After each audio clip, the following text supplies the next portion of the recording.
a question which every Indian has in his mind and is debated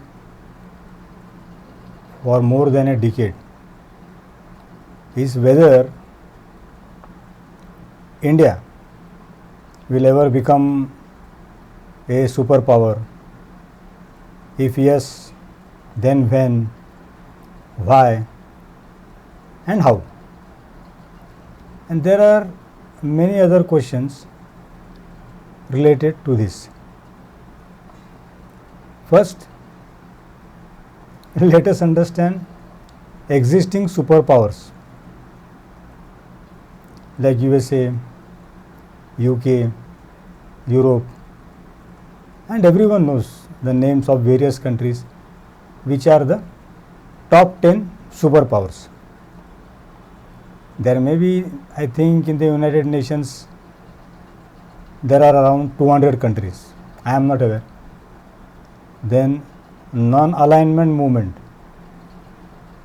around 100 countries. First world countries means this is a Cold War definition between USA and USSR. Right? First world countries means USA and its friends, elite countries, friends of USA, capitalist countries. USSR was a communist bloc. So friends of USSR, China, all communist countries worldwide, they were considered as the second world. And third world were all those countries who were neither capitalist nor communist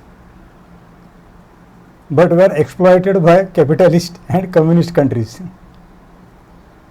Means this USA and USSR, USA and friends, USSR and friends, they were arch rivals, Cold War.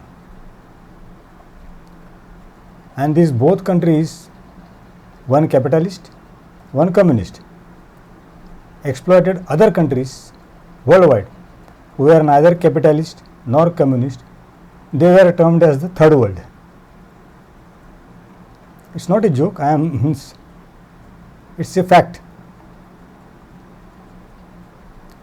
Now whenever I am using capitalism, communism, first world, second world, third world, these are for description and not discrimination.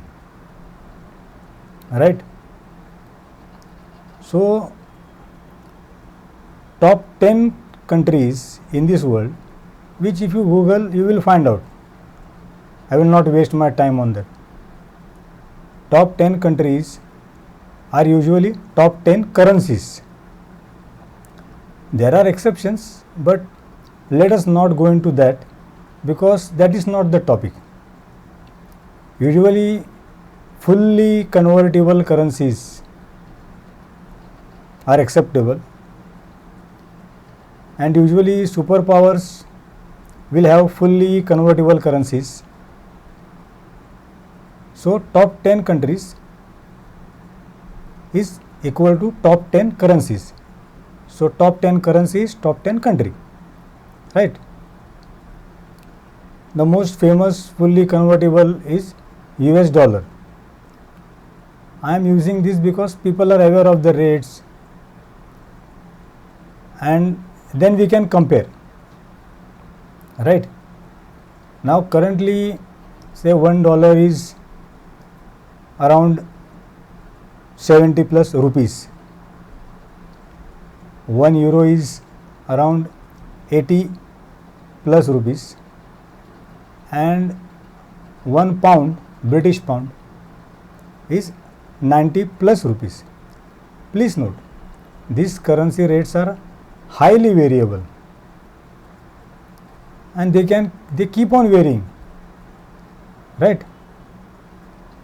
So this is a thumb rule, general rule. So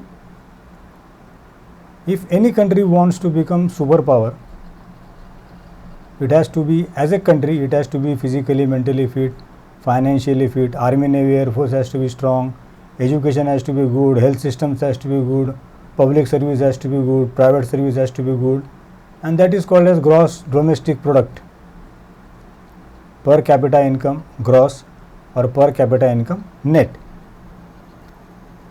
I will not go into the economics, otherwise you will get bored, right? So, with respect to India, so for any country to become superpower, it has to, its currency has to come at par with the currently existing superpower currencies. Say for example dollar. So if your country's currency 1 unit is equal to $1 or $1 is equal to 1 unit, then you are at par with the dollar. So naturally you are a superpower. So see, in real life also, forget about all that race and caste. This is for description, not for discrimination, right? Financial power matters more than anything, whether you are an individual or a nation. A financially strong person or a financially strong nation will usually have the muscle and money power to rule, right? So as per the law of the jungle, it is a story of the hunter and the hunted. Hunters always make the rule. Hunters are at the top of the food chain. They define all the rules, right? So for any country to become superpower, its currency has to come at par with superpower countries. So how is this possible? This is possible if the country will develop itself economically in all sectors. So making a currency fully convertible is not a joke basically, right? If you are controlling your currency, that means you don't have the confidence of making it fully convertible. So capitalist countries are there, usually fully convertible currencies will be there. Communist countries will usually control their currencies. Then there are certain countries where dictators are ruling, imperial systems, monarchy is there. Even they will control their currencies. So if you are controlling your currency, means you are afraid that it may go beyond your control and collapse. So fully convertible currency if you are making, and if for example any country's currency is at par with the US dollar as on date, because everyone knows currently it is the most powerful country in the world, top of the food chain. Usually they end up deciding everything, means what World Bank must do, what International Monetary Fund will do, what World Trade Organization will do. See, even trading organizations are lobbies. SAARC means South Asian Association for Regional Cooperation, ASEAN, Association of Southeast Asian Nations, then OPEC, that is a unity of petroleum product exporters countries, Organization of Petroleum Exporting Countries. Then NATO is there, North Atlantic Treaty Organization. They have their Army, Navy, Air Force. And there are BRICS, means Brazil, Russia, India, China, South Africa. There are so many trading organizations. They are taking care of themselves as a world market, so that they are not exploited by the top of the food chain, means superpowers of the world. So who are at the bottom 10, they are always afraid of the top 10 countries. So they unite. Lobbying means what? When you lobby, when you unite, birds of same feather flock together. That is loving. Interests are common. You may be enemies, but your interests are common. So your enemy's enemy is your friend. Then you end up becoming allies, right? So once you understand this scene, that to control the world, financial control is important. Money and muscle power. Muscle power means what? Army, Navy and Air Force. So if you have that, slowly you can become a superpower. But in a democratic setup nowadays, everywhere democracy is important, right? So see, when India became independent on 15th August 1947, gold, 10 grams of gold was costing around 88 rupees, and $1 was technically fixed at 1 rupee. That was a technical thing. $1 equal to 1 rupee at par. But even in 15th August 1947, though $1 was equal to approximately 1 rupee, India was not a superpower.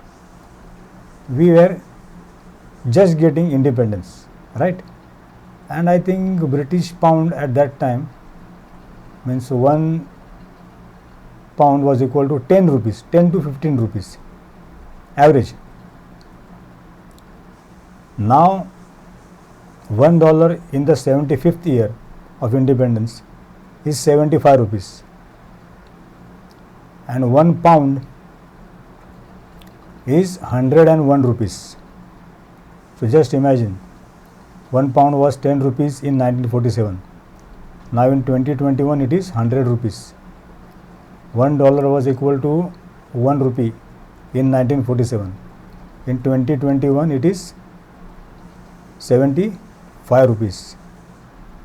So the rupee depreciated a lot from 1947 to 2021. At this rate, so in the 75th year, $1 is equal to 75 rupees approximately. So assuming the same conditions exist, so in the coming 75 years, or say approximately rupee depreciated with respect to dollar, 1 rupees per year depreciation. So at this rate, assuming this rate, in the 100th year of our independence, 2047, 1 rupee per year depreciation will lead to $1 will become equal to 100 rupees, right? In 2047, if depreciation takes place at current existing rate and geopolitical scene. But so that means whether we will become superpower or not. See, this answer is there, I will give. But first you should understand the ground realities. Now next is, if we can control our country's economy, if proper governance is there, which is there. India is the largest democracy and it will remain a democracy always. So astrologically, this prediction is based on past political happenings. See, in 1920 approximately, First World War took place. It started means initiation. In 1940, Second World War was on, right? And in 2020, Third World War, Corona, COVID-19, it was or is a biological warfare, right? So what is common astrologically? It is said, with great power comes great responsibility, and power corrupts and absolute power corrupts absolutely, right? So for a great power and absolute power, great planetary positions also has to happen. So great conjunction means a union of Jupiter and Saturn in any sign takes place every 20 years. Every 20 years. Effects last for plus minus 1 year.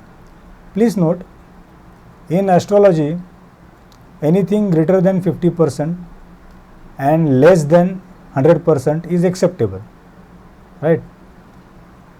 And every time for any prediction, plus minus 1 year tolerance is there, it is acceptable.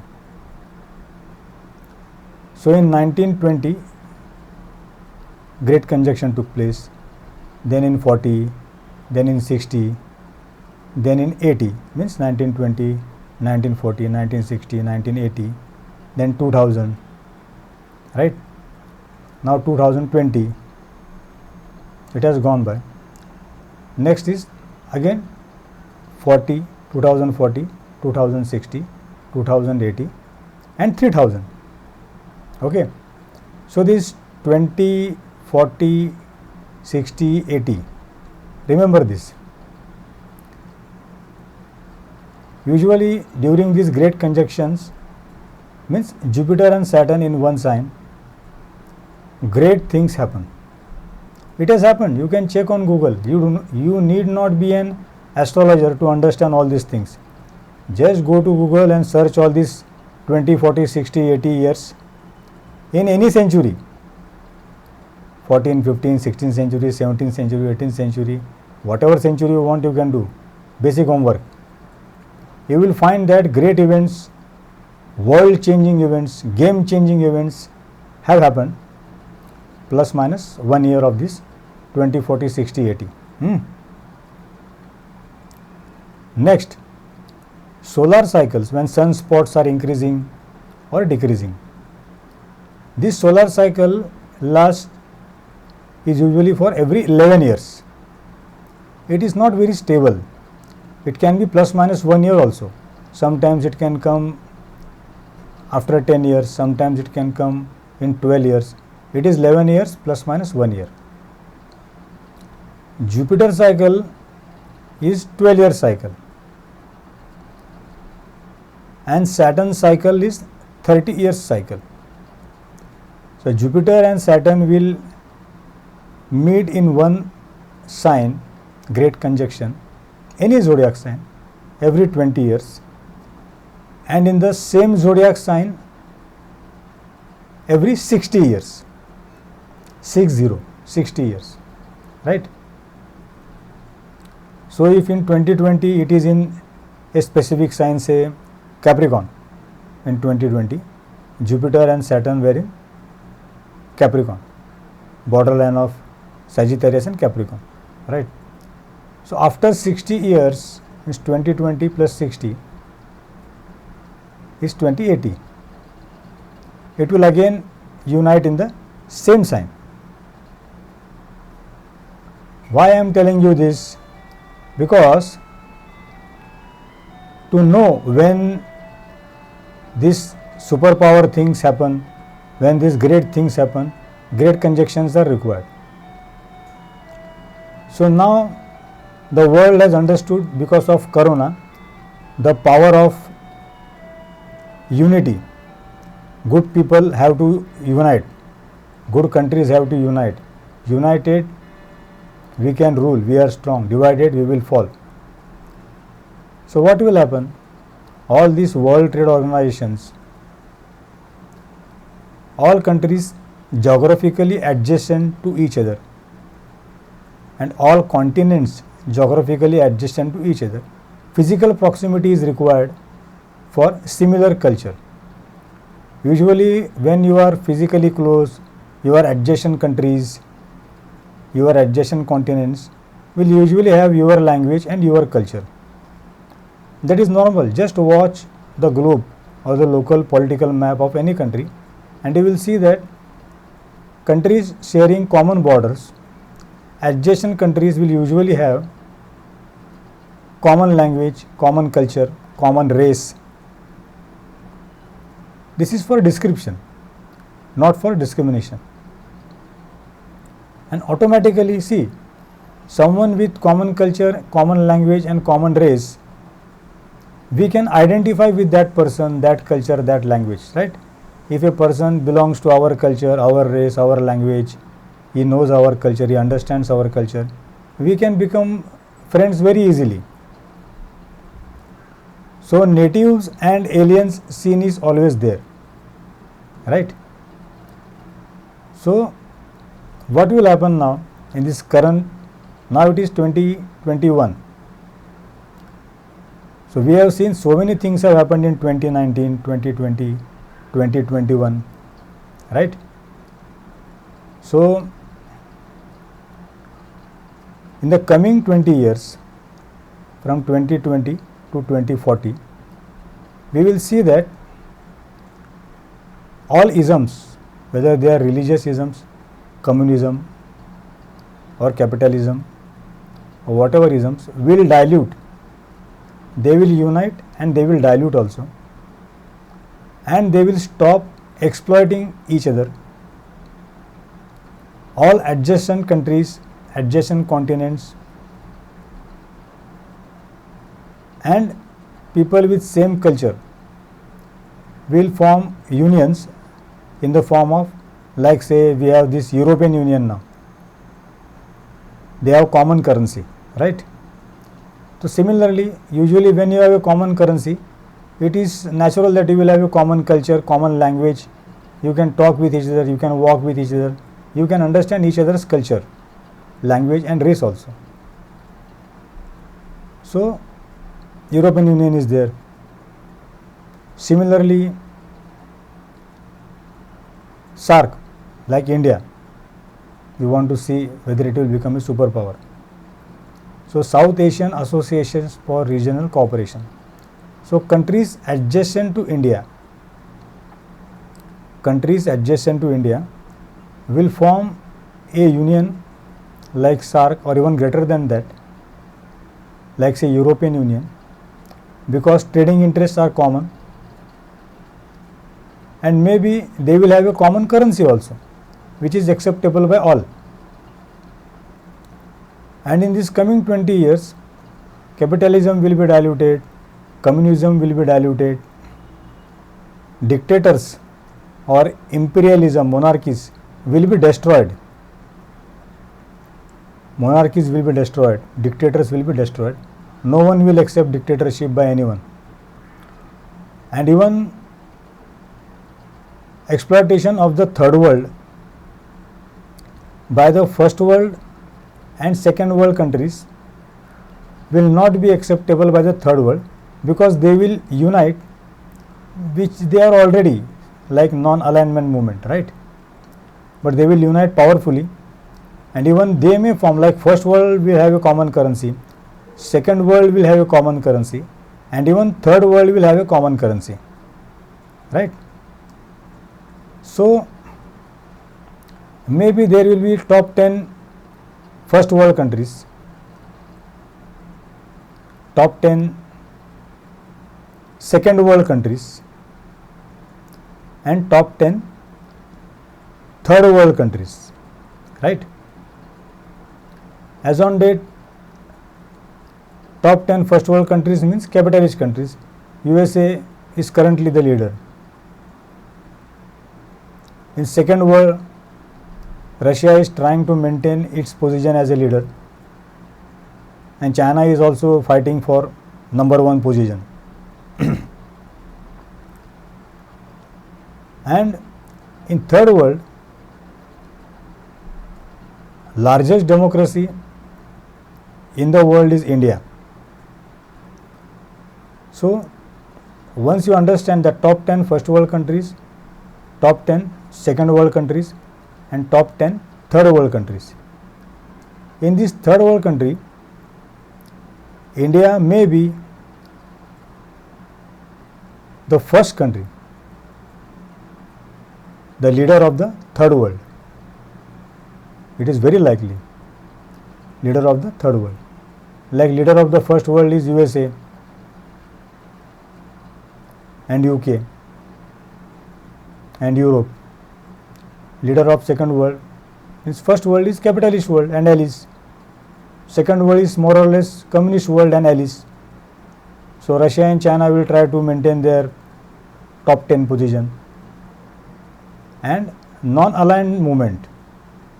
United Nations has around 200 countries. Non-aligned movement has around 100 countries.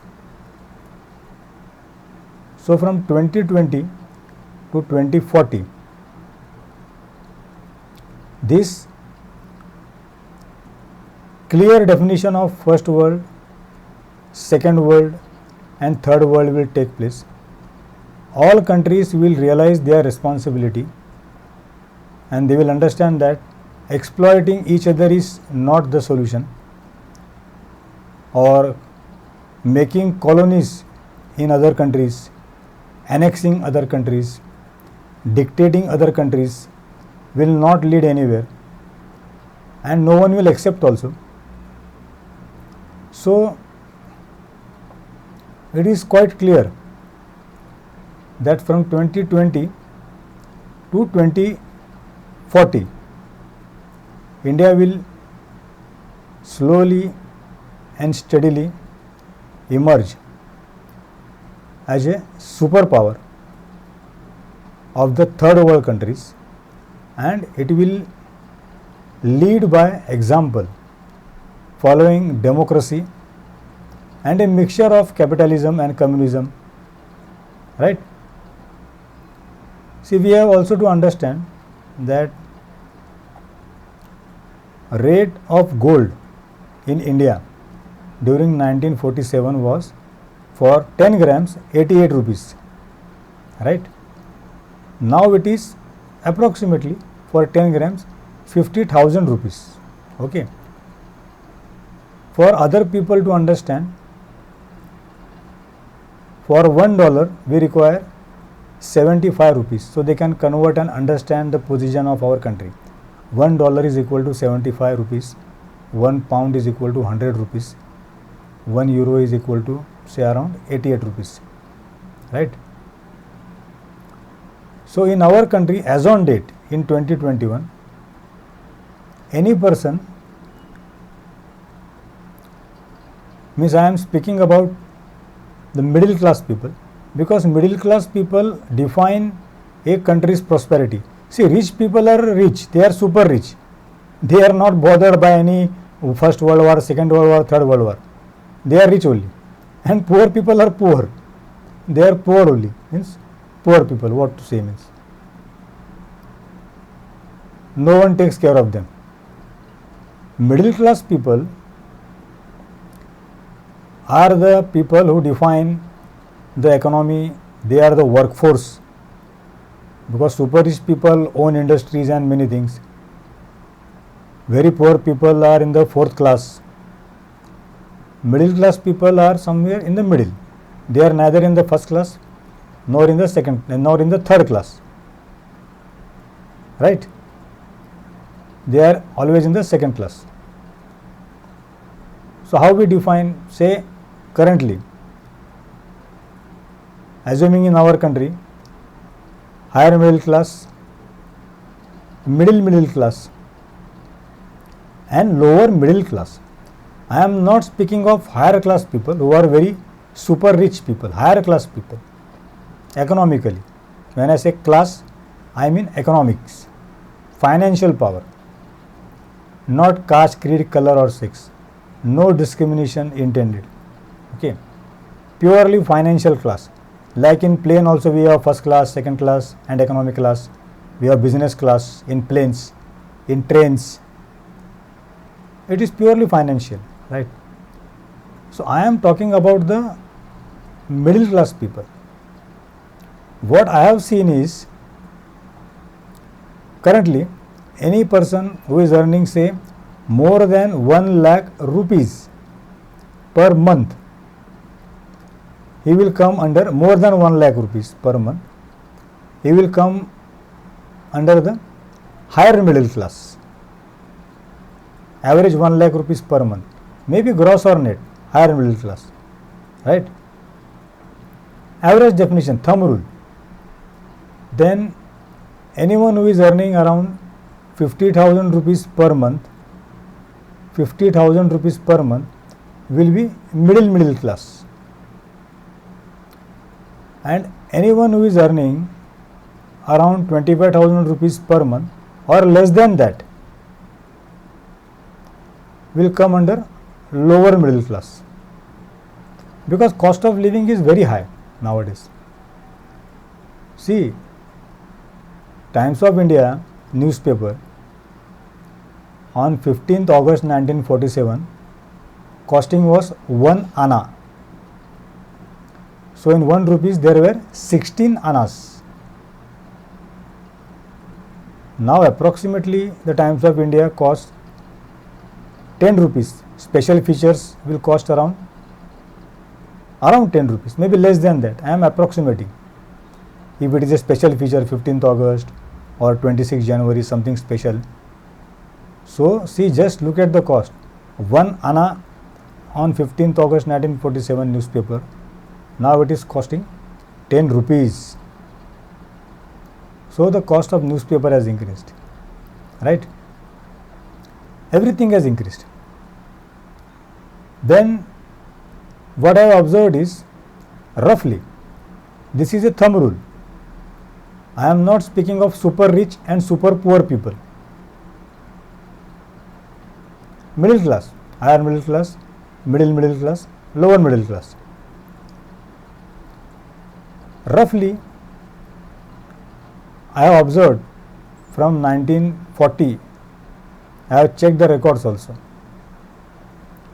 Middle class income is usually directly proportional to 10 gram gold price. Middle class income, right? So in 1947, when gold price was for 10 gram 88 rupees, or for mathematical convenience we will say 10 grams is 100 rupees, 1940 to 1950. So average middle class salary, middle class person's salary, working person's salary is usually employee. Middle class person is usually employee. He doesn't own companies and countries and farmhouse and all that things. He will use public transport system, travel by bus and train, use taxi. Usually he doesn't own a proper vehicle also. Proper vehicle. So average middle class salary in 1947 was around 100 rupees plus minus 10%. 110 or 90 rupees per month. Even now today, gold price is say around 50,000 rupees. And we can see that in nuclear families today, average middle class person's salary is around 50,000 rupees, maybe 40 to 50,000 rupees per month, or maybe 50 to 60,000 rupees per month, right? So gold price for 10 gram, which in our country is called as tola, T-O-L-A. Old definition of tola was 11 grams, but now standard definition is, as per metric units, it is 10 grams. So this from 1940 till 2021, middle class person's salary and price of 10 gram gold were always at par. This I have observed, I have studied. You can check. Okay. So now try and understand. Means question was whether India will become superpower. Answer is yes or no. Answer is yes. So next question comes, when or how? See, worldwide we are the largest democracy. We have got a very good quality education system. Our engineers, doctors, and all educated people in various fields, our scientists, are respected worldwide, right? Our medical institutes, our doctors, engineers, IITs and IIMs, AIMS are very world famous.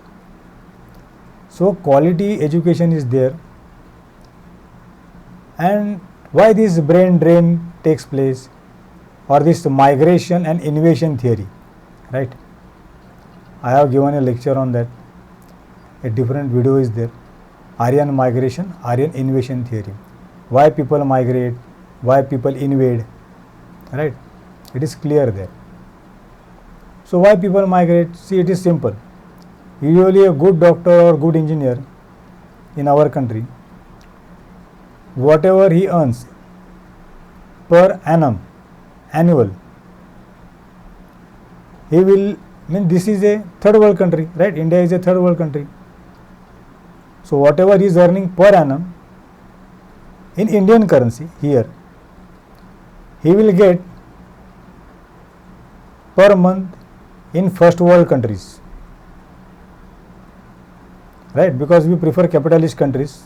Usually we don't have a tendency to go to Russia or communist countries because we are afraid, because they are controlled countries. So a person from the second world or the third world usually goes to the first world, because whatever he is earning per annum in his native country, he will get that per month in first world countries. The basic reason is that only. As I said, migration and innovation takes place for good feeding and breeding grounds, so that our future generation is safe and sound. Now we have seen what happens. See, whatever is happening in Afghanistan, everyone knows. Initially, Talibans were supported by the US and declared as freedom fighters, Afghani freedom fighters, and were used against Russia. That was a Cold War.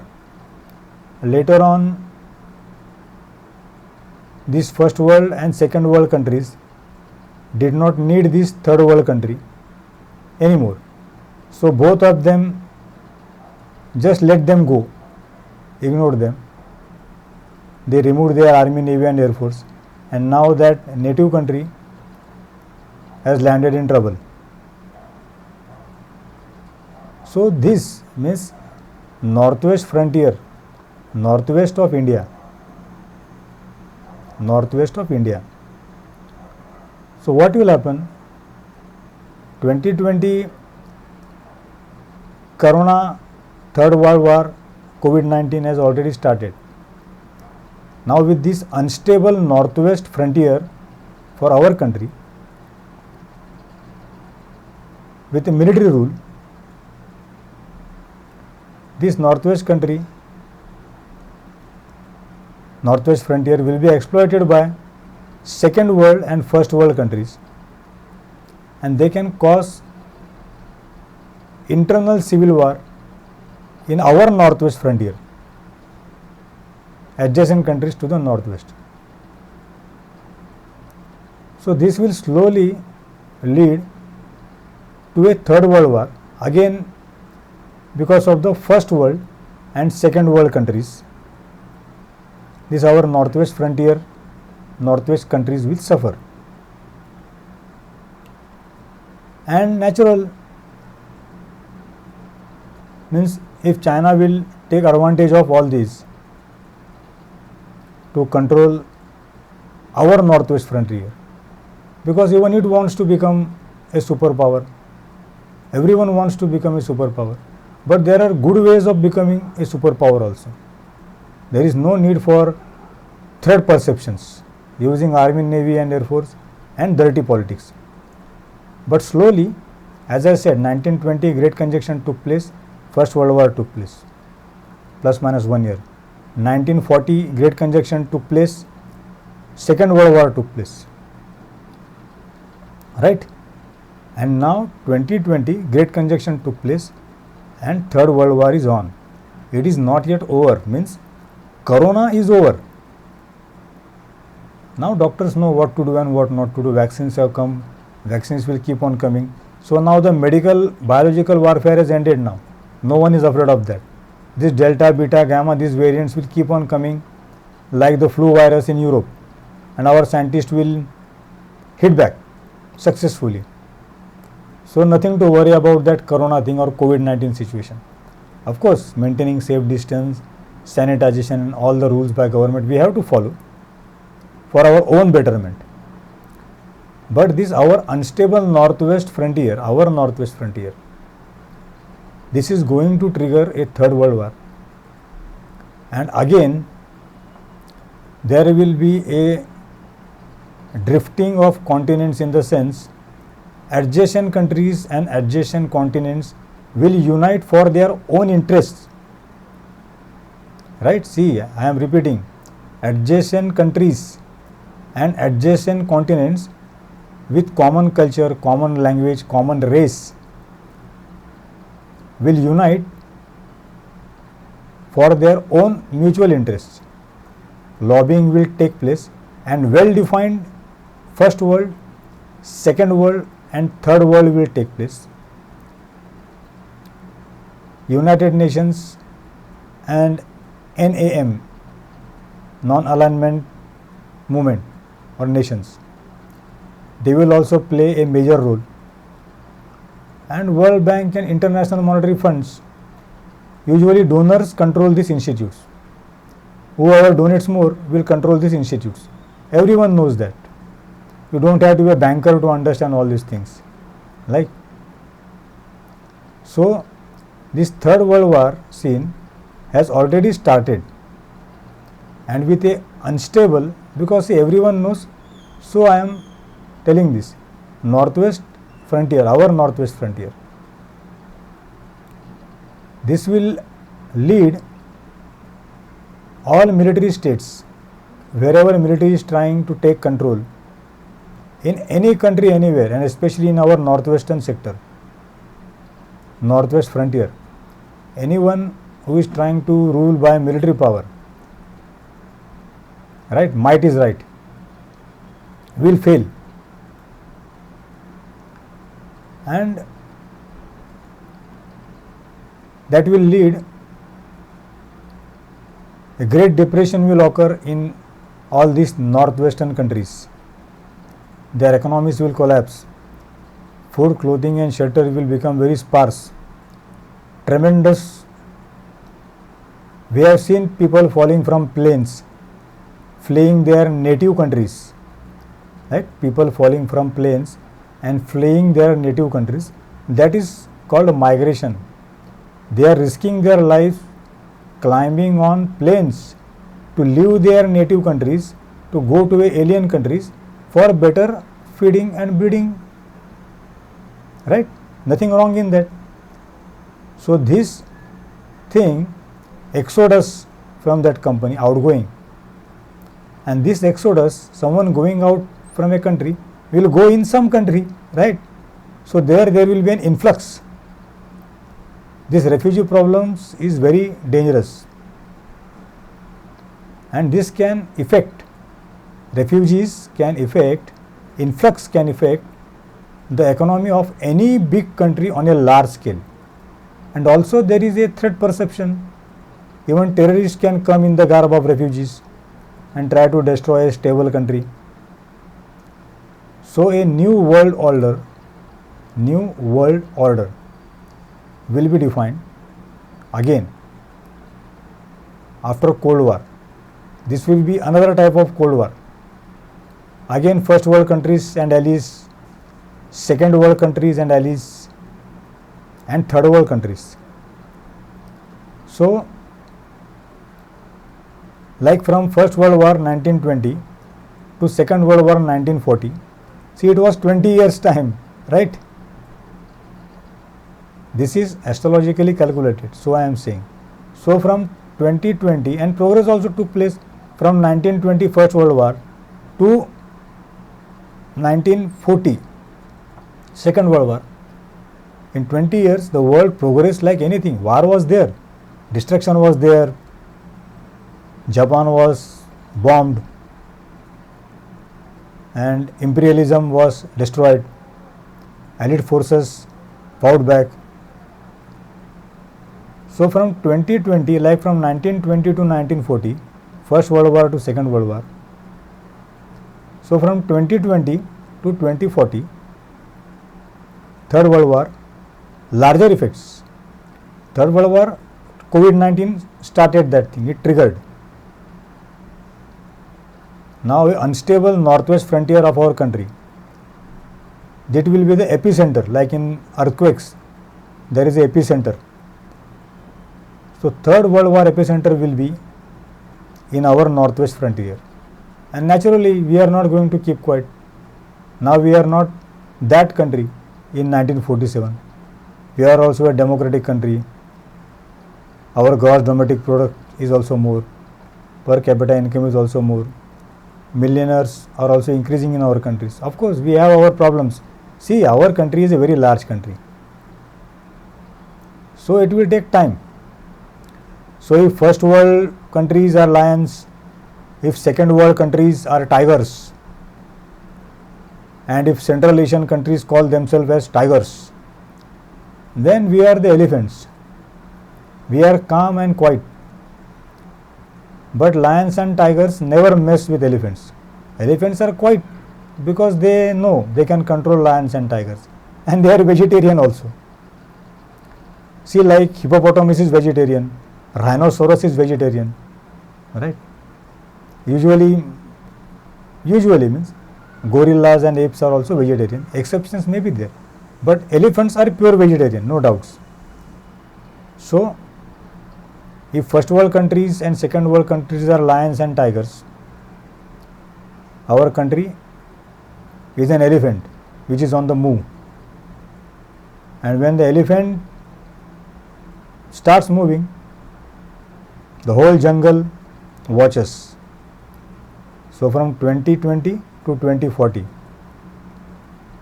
definitely first world top 10 countries, second world top 10 countries, and third world top 10 countries.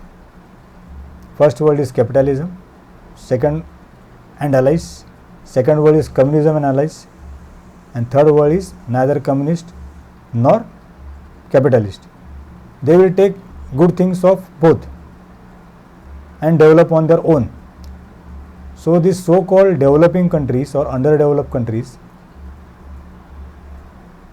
definitely from 2020 to 2040, they will form a third block of elephants. See, even the African elephant is the largest elephant, right? And Asian elephants are small. But elephants are elephants. Lions and tigers don't mess with elephants. But they have the guts. It cannot be called guts. They will kill the children of elephant if alone. And then they will say, usually this word is always used by first world people whenever people die in war. Even second world countries, people die in war, exodus takes place, influx takes place, people fall from planes. These first world countries and second world countries will say, they call it as collateral damage. A very big word, but a very bad word. So whether India will become a superpower? Yes. The third block, third world countries head, definitely it will be among the top 10 third world countries. And if I am not mistaken, it will be the first among the third world countries. And adjacent countries and adjacent continents worldwide from 2020 to 2040 will form trade organizations with common currencies. So in our country, like say India and adjacent countries will form a common union, a lobby sort of, because of common interest, with a common currency. So by the time we reach 2040, definitely we will be at par with first world and second world countries. Rest assured.